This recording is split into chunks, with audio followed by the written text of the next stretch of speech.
They say that we only truly know a person after they are gone. For 30 years, I lived under the same roof as my father, Arthur. I thought I knew the man. He was a quiet librarian, a man of routine, a man who never missed a single dinner. To the world, he was the definition of honesty. But standing in a cold lawyer's office just 7 days after his funeral, I realized that the man I called Dad was a ghost. I didn't know him at all. You see, the human brain loves patterns. We see what we expect to see. I expected a boring, loyal father, so that's all I saw. But then the lawyer cleared his throat and read a sentence that shattered my reality. To Sarah and her son Leo, I leave the house on Willow Creek and 40% of my life's savings. Who was Sarah, and why did my simple father have a second house that his own wife didn't know about? The silence in that room was suffocating. My mother's hand began to shake. In that moment, I didn't feel grief. I felt a cold, sharp betrayal. My mind started racing, replaying every late night he stayed at the library, every work trip that lasted a weekend. Was my father a liar? Was he living a double life of pleasure while we sat at home? Human curiosity is a dangerous thing. It can drive you to find truths that you aren't ready to handle. But I couldn't stop. I took the address from the lawyer. I didn't tell my mother. I got into my car and drove toward Willow Creek, my heart pounding against my ribs like a trapped bird. I was looking for a villain. I wanted to see the woman who had stolen my father's heart. But as I pulled up to that small, broken-down house, I realized the truth was far more complicated than a simple affair. Anger is a strange fuel. It makes you feel powerful, but it also blinds you. As I drove to Willow Creek, I had already built a story in my head. I expected to find a beautiful younger woman living in a luxury house bought with my mother's happiness. I was ready to scream. I was ready to demand answers. But Willow Creek wasn't a place for luxury. It was a forgotten corner of the city, where the streetlights flickered and the paint on the houses was peeling away like dead skin. I stopped in front of number 42. It was a small, cramped cottage with a sagging porch. This was it? As I stepped out of the car, I saw a young boy, about 10 years old, playing with a deflated football in the yard. He moved with a certain heaviness, as if he carried the world on his small shoulders. Then the front door creaked open. A woman stepped out. She wasn't the other woman I had imagined. She looked exhausted. Her hair was gray at the temples, and her clothes were simple and worn out. She looked at me, and for a second her eyes widened. She didn't look guilty. She looked relieved. "You have his eyes," she whispered, her voice trembling. I stood there, my anger suddenly feeling heavy and useless. "Who are you?" I managed to ask, my voice cracking. She didn't answer directly. Instead, she stepped aside and pointed toward the small living room. There, on a wooden shelf, sat an old silver watch. My heart stopped. I knew that watch. It was my father's favorite, the one he told me he had lost years ago on a camping trip. "He told me you might come one day, but he didn't tell me it would be so soon. Please come in. There is a truth you need to hear, even if it breaks your heart." I sat on a small, uncomfortable sofa. The room smelled of lavender and old paper. Sarah sat opposite me. her hands trembling as she held a cup of tea she didn't drink. She took a deep breath, and the story that came out of her mouth felt like a physical weight pressing down on my chest. 12 years ago, she began. It was a night just like this, rainy and dark. My husband, David, was walking home from his late shift. He was a good man, a father who lived for his son. She paused, her eyes looking at a point somewhere in the past. A car came out of the shadows. The road was slick with oil.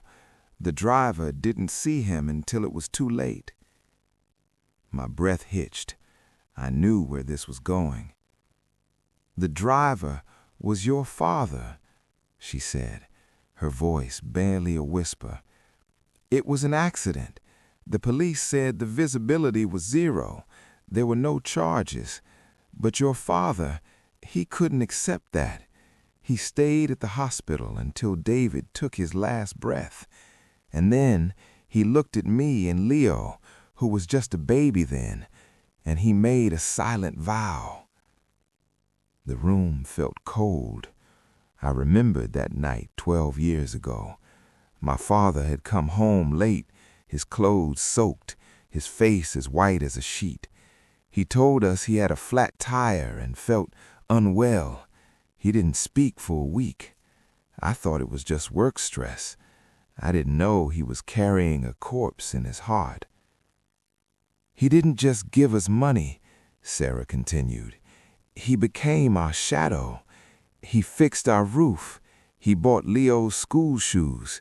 He came here every Tuesday for an hour to teach Leo how to fix things, how to be a man. He told us he was a librarian, but to us, he was the man who was trying to fix a broken world. He lived in 2 homes, but he belonged to his guilt. I stepped out into the small, overgrown backyard. The air was cool, and the sound of a distant train echoed through the silence. The boy, Leo, was sitting on an old wooden crate, holding a small wooden car. He was turning a screwdriver with focused precision, a look I had seen 1,000 times on my father's face when he fixed our kitchen chairs. "He taught me that," Leo said, without looking up. His voice was steady, but there was an old sadness in it. "Arthur said that if you take care of things, they last, and if you break something, you spend the rest of your life trying to put the pieces back together." I sat down on the grass near him. "What was he like when he was here?" I asked.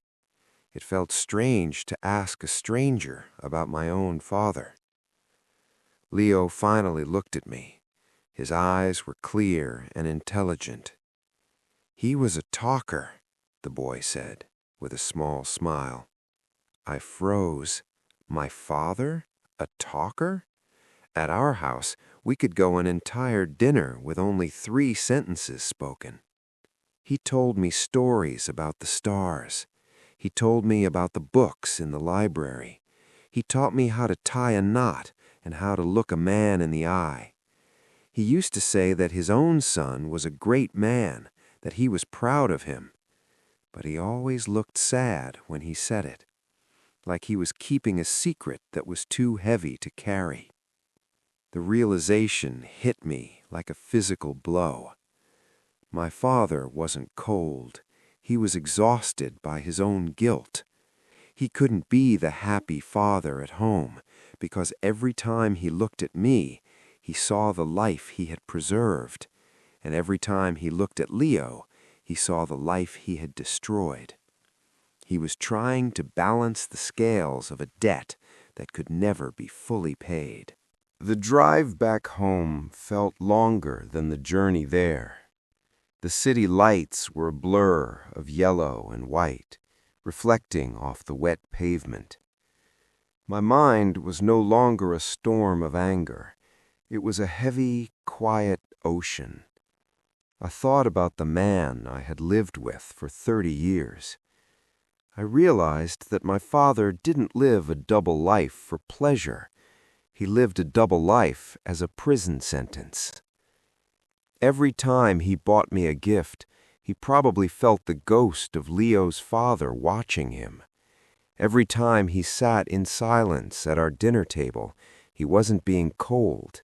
He was simply exhausted from carrying the weight of two families, one built on love and the other built on a tragic debt. When I walked through our front door, the house felt different. The familiar smell of my mother's cooking filled the hallway, but the walls seemed to whisper the secrets I now carried. I found my mother in the kitchen, looking at an old photo album. She looked up at me, her eyes red from crying. "Did you find her?" she asked softly. Her voice was full of a fear that broke my heart. She was waiting for me to confirm her worst nightmare, that her husband had loved someone else. In that moment, I looked at her. She had spent 40 years believing she was married to a man of absolute integrity and simplicity. If I told her the truth about the accident, she would live with the horror of what he had done. If I told her he had a second family, she would live with the pain of betrayal. Psychology tells us that we protect the ones we love by filtering the world for them. But as I stood there, I realized that my father had already done that. He had taken the thorns of his mistake and pressed them into his own skin so they wouldn't hurt us. "I found them, Mom," I said, my voice steady. I took a deep breath. It wasn't what we thought. It wasn't an affair. It was an old debt from his past, a promise he made to help a friend's widow.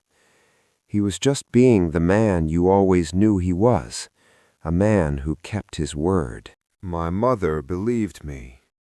She held the old photo album to her chest, and finally, for the first time since the funeral, she slept peacefully. But I stayed awake. I went to my father's desk and touched the wood of that empty drawer.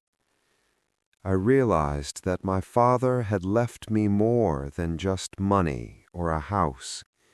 He had left me a lesson in the complexity of the human soul. We like to think of people as good or bad. We want our heroes to be perfect and our villains to be clear. But life isn't lived in black and white. It is lived in the gray shadows of our mistakes. My father was a man who had done a terrible thing, a mistake that ended a life. But he was also a man who spent every single day of the next 12 years trying to fix the unfixable. I didn't tell my mother the truth, but I didn't stop the payments either. Every month I visit Willow Creek. I don't go there as a stranger anymore. I go there to see Leo.